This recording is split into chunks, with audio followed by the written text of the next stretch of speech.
My passion for dermatology really is something that's personal for me because I struggled severely with teenage acne. From literally the top of my scalp to my chin, I was just one big acne cyst. Now she's beautiful.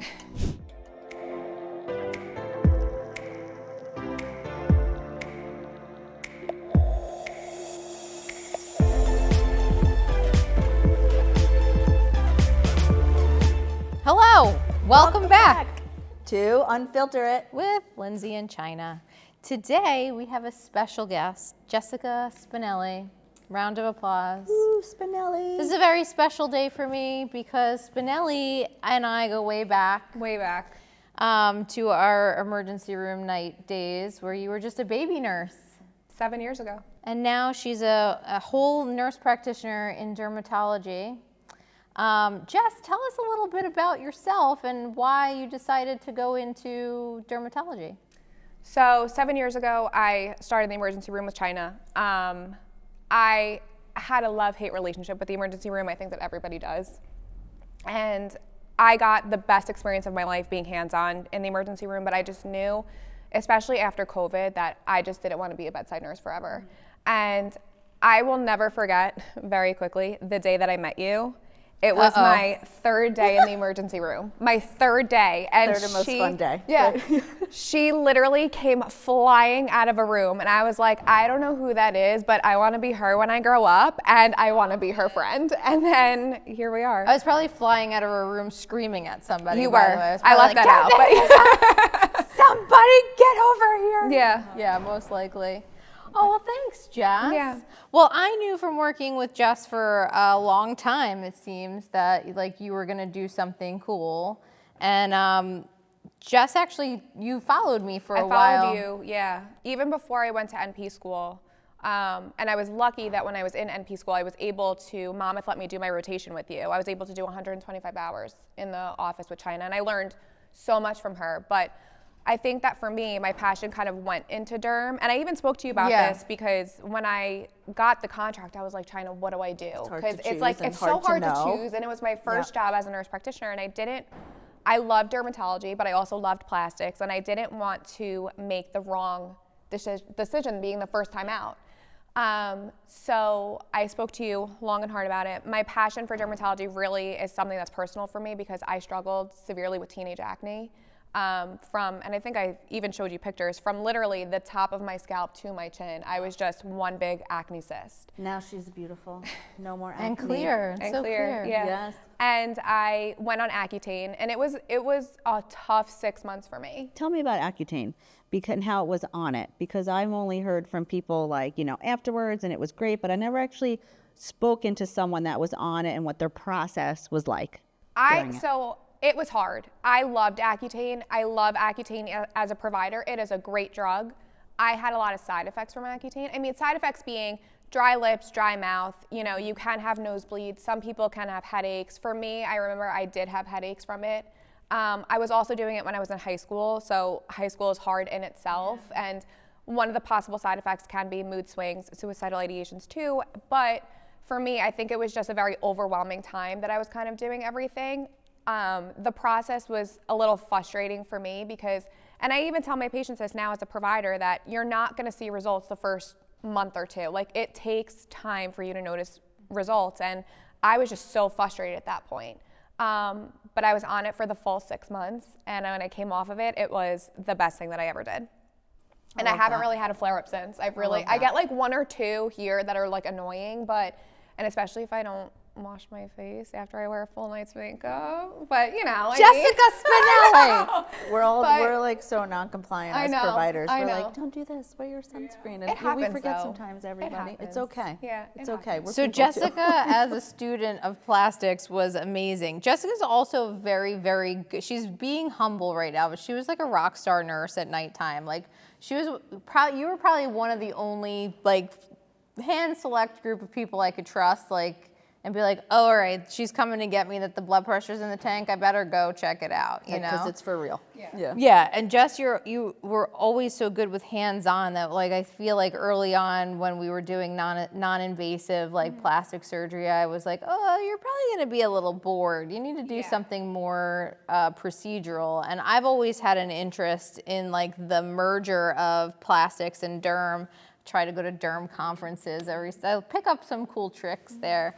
Also, they are the laser gurus, so I was like, go, take this opportunity, be a fellow. Yeah. So tell us about that process, because you're working for Schweiger Dermatology, which has a very nice program for new graduates. They do. I am not just saying this because I work for Schweiger. I have a lot of friends that, you know, graduated MP school with me, that when they were looking for jobs, their trainings was like 2 months, 3 months, and a lot of it wasn't long. And the one thing that I truly loved about Schweiger is they have a 7-month training program that is hands-on, and it's also a lecture. So I was in the office 4 days a week, and then on Wednesdays I had lecture from, I think, like 9 to 12, where we talked about the different processes, different diseases, things that we would see in the office, how would we treat them, stuff like that. So it was a good combination of lecture, where I did feel like I was almost like back in school for like a fellowship, which was great.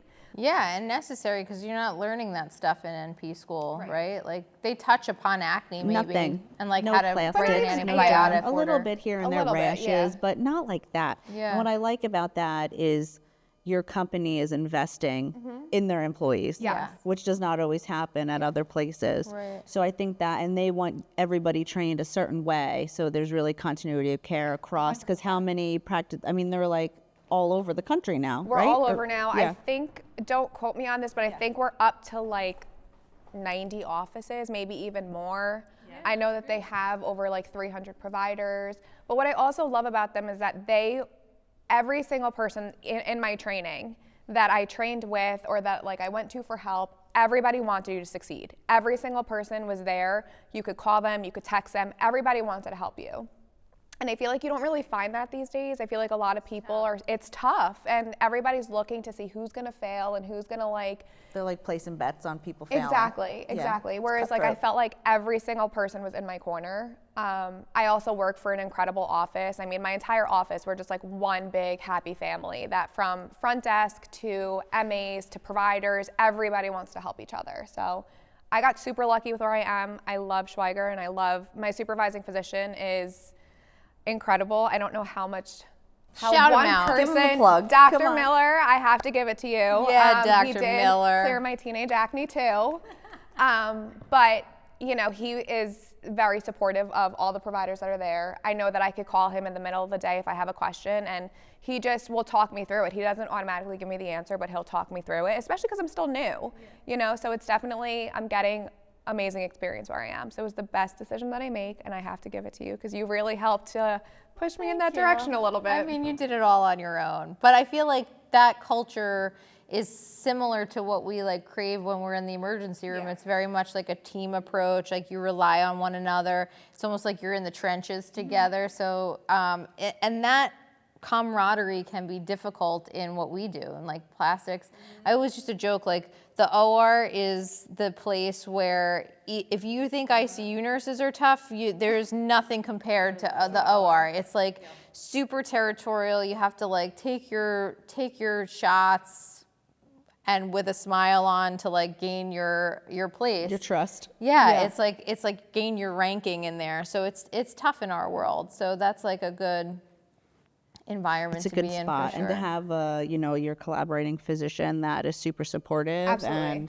And we have super supportive docs too, and it just makes it easier. It makes it such a difference because I'm not afraid to ask for help. And I think that a lot of my friends that I've spoken to, even in different practices, that they're afraid to ask for help. And it's like, how are you supposed to do the right thing for the patient if you're not sure that you're making the right decision, if you're not sure of what your next move is? If you have somebody that you can call and just bounce ideas off of, it makes a huge difference. And I've always loved the collaboration within different disciplines too. Mm-hmm. Like I've hit Jess up a lot. I'll be like, Jess, what is this? Or hey, I'm even like that. I'm like, yes, Spinelli, this. Yeah. Hey, is this brown spot okay? Is this brown spot okay to laser? So even within the disciplines, I think it's important to have that. And like, Because we look at things from different angles. Right. correct. And we're all trained, and we're all, even between China and I, like Yeah. our training, yes, we've always been in plastics, but it's very different. Right. Between like, she did so much cosmetic surgery, I'm like hardcore recon. So it's like a total different view on things. So I think that's what's nice too, Yeah. that like we love just having a community, and like, you know, she looks at stuff different than I do. We ping stuff up each other like almost daily. Yeah. Like, what do you think of this? What do you think of that? And then we'll be like, ask Spinelli. Yeah. Basically, it's like, what do you think of these settings? I don't know. Ask Spinelli. What does she have to say? What does she think? Call funny. Spinelli for that. I don't know. What is that rash? Well, I think too, like, The rashes, I'm like, no. how many times do you text me and you're like, what is this? And I'm like, I need More more. than that. It's just a photo. Yeah. Well, I joke because, you know, I try to be like the safest I can. So I was telling you, like, I dabbled in the little microscope, the dermatoscope, and we were like looking at things. So I get a textbook and I'm reading the textbook, and I say to Jess, I'm like, why does everything look the freaking same? Everything same. looks the same. How do you, Yeah. I How don't do you know. know? How do you, derms The are- derms just they're know. smart. They just know. They're They're smart. They're way smarter than me. But I have to say too, like now I've been in practice for about a year, and a lot of it is I'm able to kind of see the whole picture of it. So there are different characteristics where I'm looking at certain things and I'm able to identify the difference between things. I think that the common misconception today that I got from a lot of patients is that if I biopsy something and it does come back as a skin cancer, the biggest thing that people will say to me, well, it wasn't brown. So a lot of people think and associate that skin cancer is just a single brown lesion. And I think that a lot of people don't realize, and it's nothing to their own, you know, they are not doing anything wrong. I think that there's not really enough education that's out there. And I think that skin cancer, especially now, is really on the rise. But I think that a lot of people think, well, if it's skin cancer, it's gonna be a single brown lesion and that's it. Right. Where Yeah. like basal cell and squamous cell, actinic keratosis, precancer, they all look very Not different, brown. and it's Yes. not brown. So I think that that's the biggest thing that I take the time when I'm educating patients and they come in. Yeah, I think it's especially all they for- know about is melanoma. Correct. And there's other ones that are way more frequent that you need to watch out for too. So how often should someone get their full exam? So we Just look over. recommend at least once a year. I always tell all of my patients, though, when they come in for a full skin exam, if there's anything that you notice that's new, that's bleeding, that's changing, that's bothering you, I'm in the office. It's super easy for you to just call me and be like, listen, I have this new spot that I'm slightly concerned about. Can I come in and take a look at it? It's very simple for me to do. Typically, you know, if they do have a history of melanoma, especially within the first 2 years, they do have to come in every 3 months for full skin exams. If somebody has a history, I say to them, you know, it's up to you if you want to come in every 6 months or if you want to come in every year. I have a lot of patients now, because skin cancer is on the rise, that are coming in every 6 months for full skin exams. So there's, you know, people that are light-skinned, blue eyes, blonde hair, you're at a little bit of a higher risk. That's it. Get naked. Get out I your. know. Let's just do it. We'll sit right here in the corner. Get your dermatoscope out. But at least once a year, everybody should come in. And it's funny because I have a lot of patients that come in for like a spot check where they'll be like, I have this new spot. And I'm like, okay, well, when was your last full skin exam? Well, I've never had one before. So I kind of educate them, you know, on the importance of coming in for full skin exam. And typically they come in within the next like 3 months to have one, and then they make it a yearly thing. What's the age point? Like, what age range should people start having their full body skin assessments? So I have a lot of parents that do bring their kids in, even at, you know, 5, 6 years old, that they just want somebody to look at the moles and know that they're healthy, which is fine. You know, if that happens, I always take pictures and document all the moles that they have. And I always tell parents too, you know that they have these moles. You know, if they start to change, obviously call me, but as they grow, their moles are gonna grow with them. So don't be overly alarmed that as you notice that they're starting, as they're getting taller, you know, as they're gaining weight, that their moles are gonna start to grow as well. But I have parents that, you know, just for peace of mind, that they wanna bring them in, and I'm here for it. I see kids. The one thing that I think that I was very happy about my decision when I went to MP school was I did the family track. So I'm able to see infants, kids, and adults. That's perfect. I love that. Yeah, it's easy. One of the other things I think is cool about dermatology is that the skin is kind of like very telling of other organs or malfunctions within the body. So lots of different things you can diagnose systemically just from the skin. What are some of your favorite cases, let's just say, of like cool things that you've diagnosed from just a rash or something? Yeah. I did have a patient that came in with Rocky Mountain spotted fever, which It's a fun one. which I literally saw once, and I was like, tell me more. Yeah. But I actually had somebody come in that, you know, and I think that my background in emergency medicine really helped me with this, that I was just looking at them and they just looked off. And I said to them, do you normally, like, and I don't mean to be rude when I say this, but like, do you normally like look at this? And he was like, well, what do you mean? And you can tell like his eyes were starting to get a little jaundice, and you could tell like he wasn't that picture perfect of jaundice, but he was kind of starting to a little bit. And yeah, I sent him to his primary. I mean, I could have very easily sent him for blood work, but I'm gonna be very honest, if I sent him for blood work, I then own the blood work. So then I'm gonna be like, okay, well, this is what this means, but now find this specialist or go to your primary. So I said I would just, and he was actually going, I think, like a month or two after, so he just moved his appointment up. And he went for that, and yeah, something very simple as that. See, you caught it. You just felt Now like looking something back was off. at the people, now looking back, knowing what you know now, all of the rashes that we used to see in the emergency room, like I can tell you, everybody was like, pityriasis rosacea, or, you know, urticaria, you know, like how much misdiagnosing did we do of rashes? A lot. All of them. A lot. The good news is everybody got a steroid and everybody got an antihistamine. I will say too is that I sometimes still work per diem in an emergency room, and there will be times where a patient will come in with a rash, and the providers will be like, "Can you just?" And I'm can you like, look at this? They're like, and I'm like, too. unofficially, you know, this is what I would lean towards instead, because like obviously I'm working in a different capacity, so I can't. Well, now you legally give- understand all the lacerations they used to give me in the emergency room. They'd be like, China, you do plastics, do something about this facial lac, and I'm like, well, I'm not here for that today. Right. That's tomorrow. Yeah, like this is an emergency room closure, not a plastics closure. Right.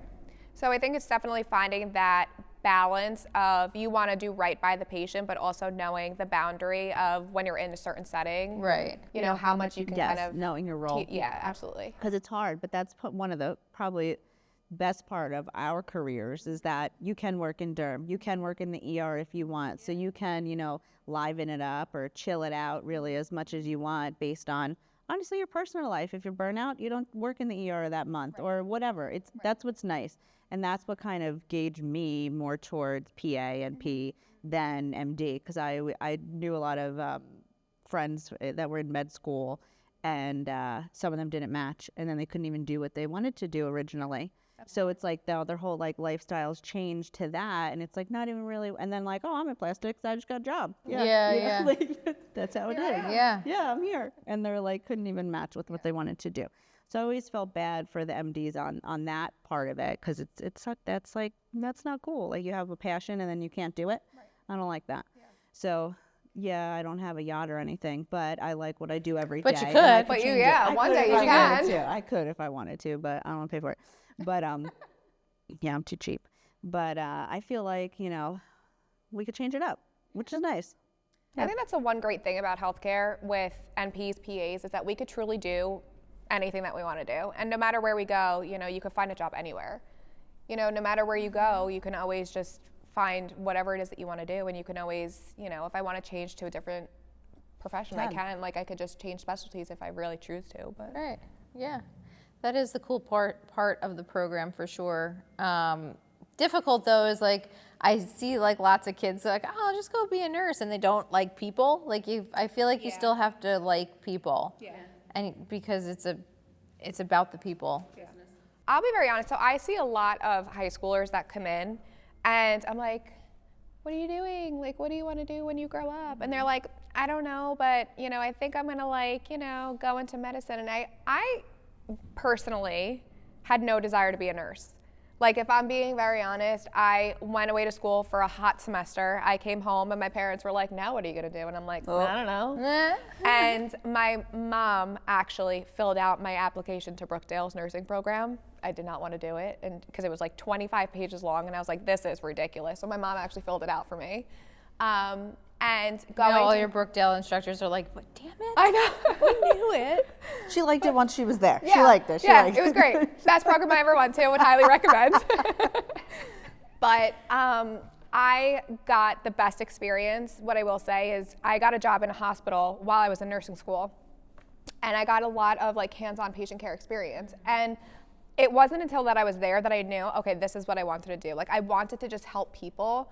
And I know a lot of nurses now that are in nursing school and aren't even getting jobs as like a bedside nurse and are just going straight to NP school. no. And I think that Yeah. that's such a mistake. And this is just my personal opinion I'm with because ya. I got such great experience working hands-on as a nurse. And I think that a lot of that really played a huge part into my practice today. 100%. I think there's such a big difference between nursing at an RN level bedside versus switching over to being the provider, you know, and I think that to just have that experience to put into action what you learned into school and actually use it, like if you don't do that, I feel like it would really hinder your practitioner side Yeah. of your brain. And Yeah, back in the Stone totally. Age when I went to school, it was the NP programs were designed based off of your nursing experience. So like they had the assumption that the foundation was there, that you were working at the bedside for a while and seeing these diseases and seeing these like, you know, processes and treating different things as a nurse at the bedside. So like I personally think, especially when I went to school, if I didn't have the bedside experience, that I would never have gotten through school because Right. there's like a huge chunk of information that's missing because they were reliant on your bedside experience. And that's why a lot of the programs too, like if you went to school to be a CRNA back in my day, you could not even apply without a year and a half of ICU Right. experience. You had to have hands-on experience with the lines and the A-lines and the pressures and the swans and all that. So yes, there's like a huge chunk I think that's missing now of even if it's just the empathy of a patient, of Yeah. like sitting with a patient when they're sick and taking care of them is missing. Well, I think it's even weirder than, you know, like for PAs, because yeah, I had experience in the medical field before I went to PA school, but a lot of my class did not, you know, so it's like, it's the same kind of thing where you're just going through the school to just achieve the whatever you want to motions. achieve. But I feel like it's definitely harder for people that weren't out there and working. I was a medical assistant. I was never a nurse, but I was a surgical tech in the OR. I knew I always wanted to be in the OR and do all that. So I just like tried to get in there somehow, and I did. So it's just, and like seeing patients and we're there taking care of them and how like everything works. Without that, it's bizarre. Right. Yeah, Yeah, I it's feel like like you you don't need- want, I wouldn't want my first entry into the medical field as a provider. It's the hardest No, position. it's scary. I was scared as it was. Yeah. Like my first day. The decision making, Yeah. it's hard. I'll never forget. I went into the first room of a patient my first day, and I was like, "Am I old enough to do this? Like, who told me that I could do this?" But I mean, it's just I was prepared because even if there's something that I don't know, I mean, I could talk to the 4 flies on the wall and have a conversation, and like everything will be fine, you know. So I think it's just definitely going out there and just getting as much experience as you can and getting comfortable with just having conversation, Absolutely. and then the rest of it just kind of falls into place. People. People. Yeah. We are the people. Yeah. What else do you want to tell us about derm? So I'll be very honest. I, love dermatology. It's something that I am super passionate about. I love acne. That is my absolute favorite thing to see patients for. We see patients for acne. We see them for eczema, psoriasis, same-day appointments for rashes. So really, we're just here for whatever it is that we can help you with. It's something that I think isn't utilized enough because I think that a lot of people just, go to like their primary or their pediatrician instead of coming to, because we're technically a specialist. Right. And I think that we're not, valued enough for certain things where like a lot of primaries will try to, and I'm not knocking primaries in any way, but I mean like they'll try to just do whatever they can. But, we're there, we have the resources, we help with whatever it is that we can. And if there's something that we don't know, obviously then we'll refer you out. But we see patients all day long for all different things. And like I said, for me, acne is my personal favorite. I love that. Speaking of acne, we see our share of patients that come in with skin problems that are like, acneic, or they say they have rosacea, but they've never been diagnosed, or they say they've had acne and they're not diagnosed. I know that there's a very fine line for acne, and like I said before, in derm, everything kind of looks the same. So acne and rosacea, in women especially, right, have a very parallel universe. So where could somebody, where does someone start out when they're experiencing breakouts that are not controllable with their topicals that they're using at home? So I think it depends on the patient that's coming in, definitely the age range of the patient, because there's different things that I would do for a 15-year-old that's coming in than a 45-year-old woman that's coming in.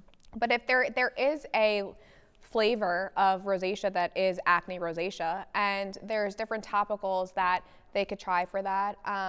There is a great pharmacy in the city that does make a triple rosacea cream that has 3 active ingredients that, I'll be very honest, a lot of my patients that have gone on it have done phenomenal with it. There's oral medications that we can try as well. I will be very honest that I'm more conservative, that if I don't have to put somebody on an oral medication, I really try not to. Yeah. I try really just to get them on a really good topical regimen first. And I usually tell them, give it a good 3 months. Give it a solid good 3 months. If you come back to me in 3 months and you're still not happy, then at that point I have other tricks that we can try. But I would start there and kind of see what we do. Yeah, I think that's a big misconception out there too, is the timeline of skin and hair take a long time. Yeah, A long 1 time, week, it's not working. Yeah, 1 week you're not going to see much with topicals. 1 month maybe not, maybe some improvement, but it's really definitely a 3 month at least commitment. Probably. Yeah.